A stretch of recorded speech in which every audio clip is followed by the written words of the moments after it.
kuanzia leo mpaka tarehe 31. Tungependa kusema kwamba tunaalika Wakenya wote sehemu hii na hata wageni wetu wa kimataifa wakuje sehemu hii.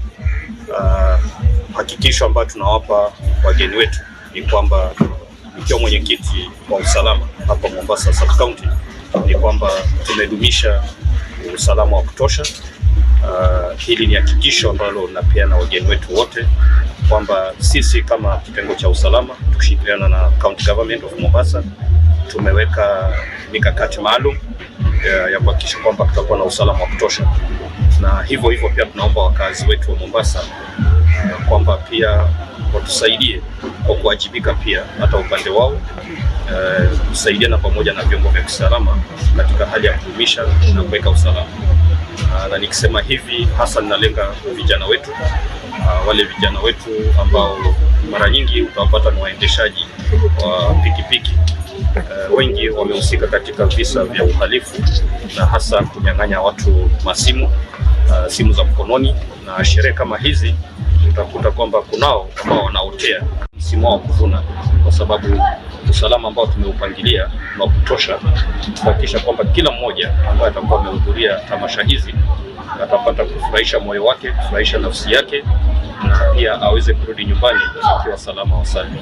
Kwa hivyo wale vijana ambao kuna mahoteo kama hayo ninawatahadharisha, na pia naelezea wazazi waongeleshe vijana wao, kwa sababu ni vijana wanafahamika, ni vijana wanatoka katika familia zetu, ni majirani zetu, ni watu tunawafahamu vizuri. Kwa hivyo pia ni watu wetu waende waonye hao vijana, waonye watoto wao, na kwamba tunatarajia kwamba watoto wetu wataweza kuwa na nidhamu ya kuweza kupokea wageni na kurudisha heshima ya Mombasa ambayo tunaifahamu tangu zamani. Wa Mombasa International Festival. Katika Mombasa International Festival tungependa kualika wananchi wote wa Kenya, wale ambao wanaishi Mombasa na kutoka nje Mombasa, karibu sana Mombasa. Na katika Mombasa International Festival sherehe hii itashirikiwa masaa 24 siku 7 kuanzia leo rasmi tarehe 25 kwa siku ya Christmas. Usiku wa leo ni Christmas celebration, muziki ya gospel peke yake. Tarehe 26 ni siku ya vibes night. Tumeka siku hii wale vijana kushirikia muziki ya mapiano ya gengeton, R&B, rap ni siku yao. Tarehe 27 ni siku ya Swahili night, muziki ya taarab, singeli, bongo ni siku yao. Tarehe 28 ni siku ya rumba night, wale mashabiki wa rumba night ni siku yao. Tarehe 29 ni siku ya coast night, mashabiki wa muziki ya bango, kutakuwa na kina Mzengala, kina Chimingala, Manubaya, Zirikimelos, wote watakuwa katika eneo hili. Tarehe 30 ni music extravaganza, muziki ya Afropop, itakuwa ni siku yao. 31 panapo majaliwa ni siku ya New Year party, ni siku ya ma-DJ kufanya entertainment. Kwa hivyo tunawalika hapa during the day, ni sales and exhibitions zinaendelea, tutakuwa na face painting, kutakuwa na children fun fair, kutakuwa na food bazaar. Kwa hivyo kila mmoja anastahili kuja katika eneo la Mama Ngina kupata burudani na kurudi nyumbani salama.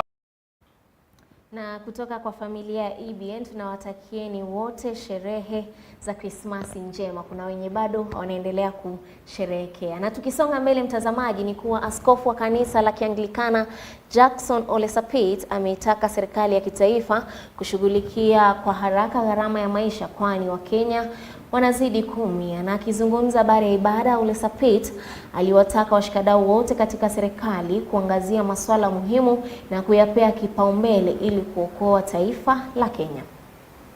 What we want to urge all of us, particularly those who are policy makers and our government of the day, is that the high cost of living is a reality.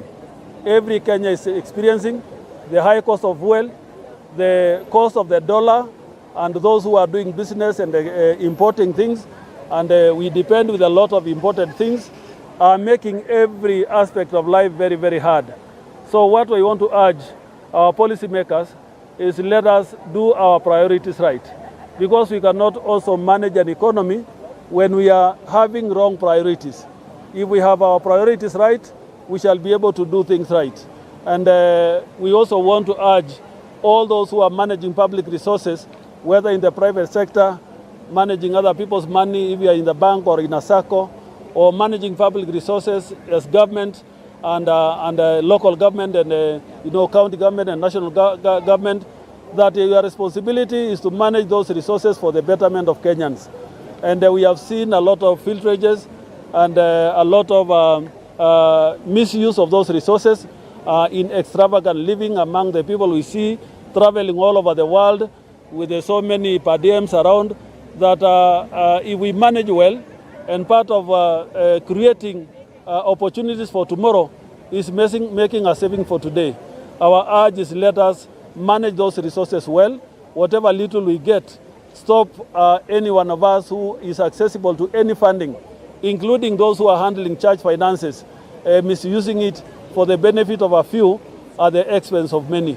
And if we all do that and shun away the urge to steal and the urge to mismanage.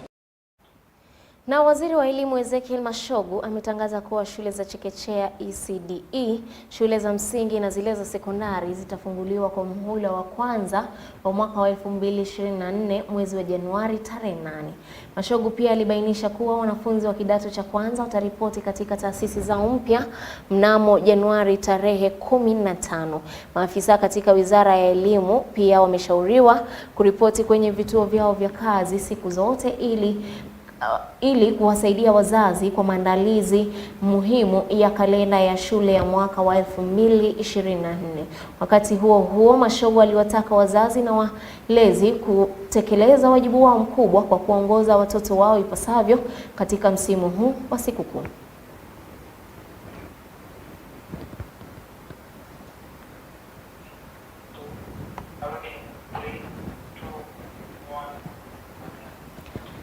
Na mtazamaji, tukizamia siasa ni kuwa katibu wa chama cha Jubilee Jeremiah Kioni ameishtumu serikali ya Kenya Kwanza kwa madai ya kutaka kuleta marekebisho katika katiba ya Kenya kupitia bunge bila kuwahusisha wananchi. Kioni alisema kuwa kwa miaka 10 ya uongozi wa Rais mstaafu Uhuru Kenyatta hakudhubutu kufanya marekebisho yoyote katika katiba ya taifa la Kenya na kumtaka Ruto kuheshimu katiba. Kioni aliongeza kuwa miradi iliyokuwa eneo la Mlima Kenya ilisitishwa wakati wa utawala wa Kenya Kwanza ulipoingia mamlakani. Hata hivyo, Kioni alibaini kuwa hawatasita kumng'atua afisini Rais William Ruto, kwani amekuwa akiwahadaa wa Kenya kutokea alipochukua madaraka. This is to William Ruto. He can never lie to the fact that it was Jubilee that was given the initial responsibility of implementing our constitution. And for 10 years, Uhuru remained loyal and faithful to the constitution. He never attempted to amend it through the back door. We now see a regime that is keen on amending the constitution through the back door. Amendments that requires a referendum, they want to introduce them through parliament. Hakuna kitu tunagojea ifanywe na hawa KK. Nothing. Ni kupora tu. Kupora. Uporaji hujaonekana Kenya hii.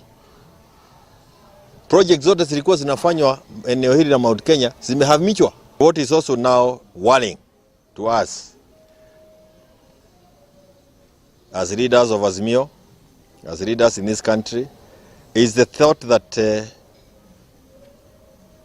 William seems to have some mental issues. If you watched him when he was being interviewed by young people, his demeanor and the choice of words displayed of a person who has a problem that requires some investigation. One of the grounds of impeaching a president or removing him from office is when you think his mental capacity is in doubt. And I think it is the high time that the offices that have this responsibility takes it up. How do you explain the kind of lying that he is doing? Mpaka watoto wa nursery school wanamjua ya kwamba Ruto is a liar. He lies all the time. Hata mtoto akitembea huko kando ya barabara anasema uongo, uongo. That has become the song across the country. So it is important that the institutions that are charged with this responsibility puts the machinery in place to check on his capacity, his ability to manage this country from a mental point of view. And saying that he be checked mentally does not mean that he's a madman, but the mental capacity could be below that which is expected of a president. We are telling Kenyans, and especially people from Mount Kenya, we've been here before. Now we have come out. Even now, we will still come out. Don't give up. Let us come together and say enough is enough. And that's all we need to say. so that we can save what we can save, salvage what we can salvage, and then allow ourselves into the next level. Because I can assure you, 3 years, 7 months and some 18 days is not a long while. Na mbunge wa Kiharu Ndindi Nyoro ameisuta chama cha Jubilee kwa madai ya kutaka kumwondoa Rais William Ruto madarakani. Nyoro alimtaka Rais mstaafu Uhuru Kenyatta kumruhusu Rais William Ruto kufanyia Wakenya kazi, kwani ni wakati wake sasa wa kuliongoza taifa la Kenya. Nyoro alibainisha kuwa mikakati ambayo serikali ya Rais William Ruto umeweka utafufua uchumi wa taifa la Kenya na kuwataka Wakenya kuzidi kuwa wavumilivu. Hata hivyo, Nyoro aliwahakikishia viongozi wa chama cha Jubilee kuwa hawatafaulu katika azma yao ya kumng'atua Ruto afisini. Tunawauliza kwa heshima wao waendelee kufanya kazi ya opposition vizuri, because it is good for a government to be checked. Lakini pia when you are checking government, especially those who wamekuwa katika serikali hata mwaka moja na nusu haijaisha, pia mnakumbusha Wakenya mlikuwa na nafasi ya miaka 10 na mnakumbusha Wakenya mliwafanyia kazi gani. Kwa sababu ni vizuri tunakuwa watu wa haki. Kama umepewa nafasi ya 10 years na Wakenya, ni heshima tu, mwenye amepata unampea heshima pia, na unamuombea Mungu amjalie afaulu. Lakini saa zingine tunapata viongozi, wewe umepewa nafasi, lakini mwenye ameingia unamwekea mitego ya kuanguka. Tunauliza tu tukiwa kanisani, wewe ukipewa kazi ya MP, mwingine akikuja unamjalia. Wewe umekuwa rais, Wakenya wamekupea 10 years. Sidhani Wakenya wanauliza too much, kukuuliza tu wewe obea mwenye yuko, kwa sababu Kenya ni yako na sisi na Wakenya wote. Na Kenya ikifaulu, si wote tunafaulu. Na wale wanasema wanakona impeachment ati ya rais wetu, pia tunawaambia ni haki yao. Kwanza niliona wa ile chama ilikuwa ya red, wanasema ati kuna impeachment. Tunawaambia ni sawa, hakuna shida.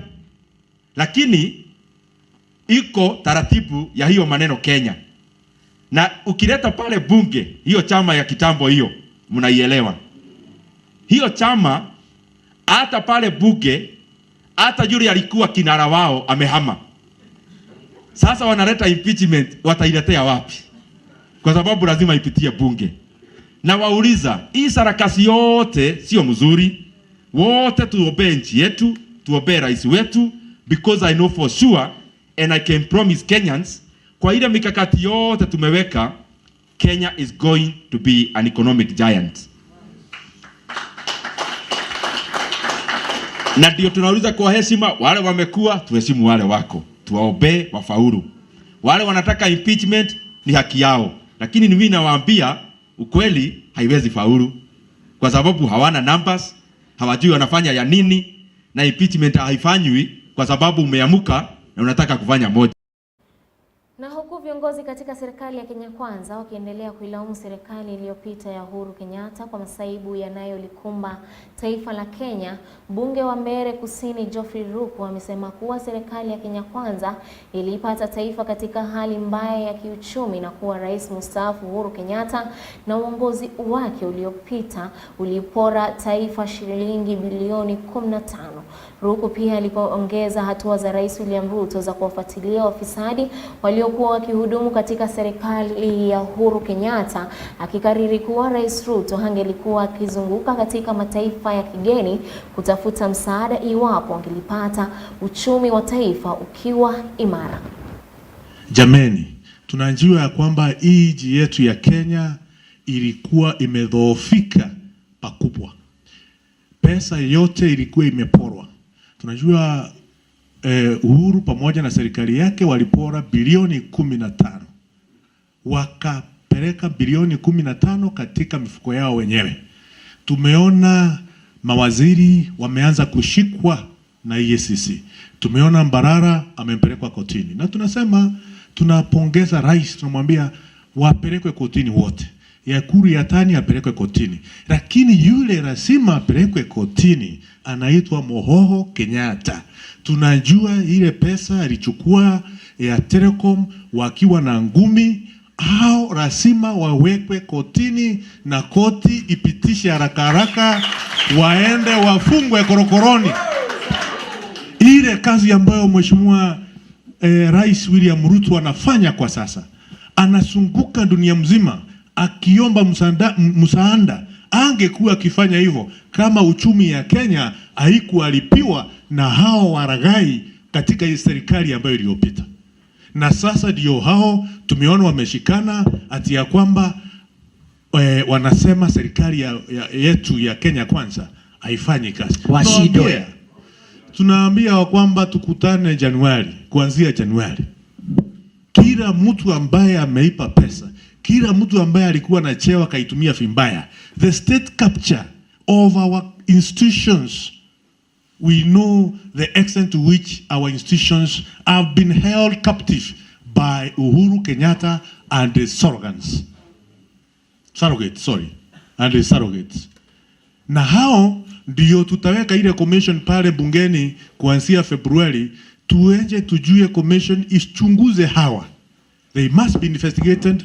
We have to ensure we are going to reparate the coffee farmers. We are going to reparate the coffee and the tea farmers and milk farmers, hata wakwetu kule chini, wale ambao wanauza ndengu, wakiuza ndengu sifike kule India na konele zingine tupate pesa mfukoni wetu. Na mtazamaji, wakazi wa wadi ya Mundeku, Marama ya Kati katika eneo bunge la Butere, kaunti ya Kakamega, sasa wanaiomba serikali kujenga kituo cha afya katika eneo lao, kwani wamekuwa wakihangaika kutafuta huduma hiyo muhimu. Hata hivyo, walipongeza Gachagua Care kwa kuanzisha kliniki ya kila mwezi ya matibabu ili kuwawezesha kupata dawa zinazofaa, wakisema hiyo ndiyo zawadi yao ya Krisimasi.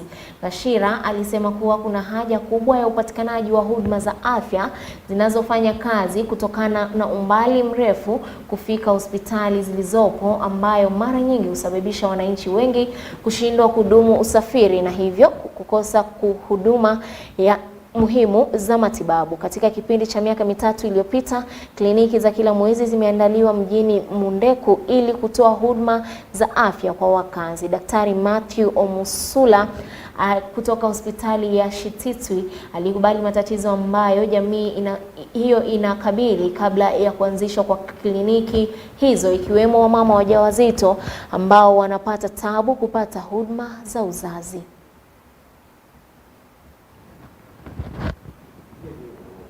Ambapo ni 3 years tumekuwa hapa, na nikianza nao walikuwa wanakuja kwa after 3 months ndio wakuje pamoja, but sasa for now we thank God, manake tumefanya kwamba every month tunakuja tunajumuika pamoja, tunaleta free clinic hapa na free medical camp hizi eneo. Na mimi kama bwana Gachagua sija base tu ama sijashikilia tu mambo ya health peke yake, hata mambo na afya mambo na education nimekuwa mstari wa mbele kusponsor mambo ya 100% transition kwa mashule zetu, ambapo nimekuwa na anti-jiga campaign. Sasa ni mwaka wa 7 nikifanya anti-jiga campaign pia kwa mashule zetu, kwa watoto wetu, ili wakuwe na afya bora, waende shule, wasome kwa bidii, ama wasome wakiwa comfortable pale shuleni. Kwa hivyo nimesponsor mambo ya anti-jiga campaign, mambo ya free medical services, mambo na clinics hivi unaona nimekuwa mstari wa mbele. Sababu nimetembea hata na trophy ili kusherehekea nao na kujumuika nao pamoja kwa kazi mzuri ambayo yenye wamefanya huu mwaka. Na nashukuru Mungu, mapo tunaomba next year serikali yetu kuu na hata wahisani wote tujenge hapa clinic ili watu wajumuike pamoja. Na mbunge wa Sirisia John Waluke ametoa wito kwa wanawake katika kaunti ya Bungoma kuangazia ongezeko la mimba za utotoni na kutafuta suluhu ya kupunguza visa hivyo. Hata hivyo, wanawake walitakiwa kufahamu haki zao ili kupunguza visa vya dhulma za kijinsia. We ambassadors ya teenage pregnancy. We are very much concerned because sisi tuko na watoto wasichana, kuna watoto wavulana wadogo. Walimu wa shule hizo wanachangia, because nimepeana example jana, karibu walimu 10 wamefanya hiyo maneno, hata wengine wakatoroka wakaenda Uganda, saa ile polisi wanawatafuta. So kama mwalimu anafunza mtoto yake either primary or secondary, na anataka huyo mtoto, hiyo ni maajabu, na tunataka hatua ile ichukuliwe ile mbaya zaidi kwao. Kwanza kuna mgeni alikuja akapeana talk kuhusu gender based violence. Kama mama tunaamini ni vizuri ujue haki zako, your rights. Hizo haki lazima uzijue. So we advance advocacy and awareness on talks like sexual harassment, rape. Na mtazamaji, ni hayo tu kwa sasa. Sina budi kutamatisha taarifa zetu siku hii ya leo, lakini hapo mwendo wa saa 3 Cynthia Nanjala atakuwa anaungana nawe kwa taarifa zetu kwa lugha ya Kiingereza. Mimi nafahamika kama Belinda William na kutakia usiku mwema.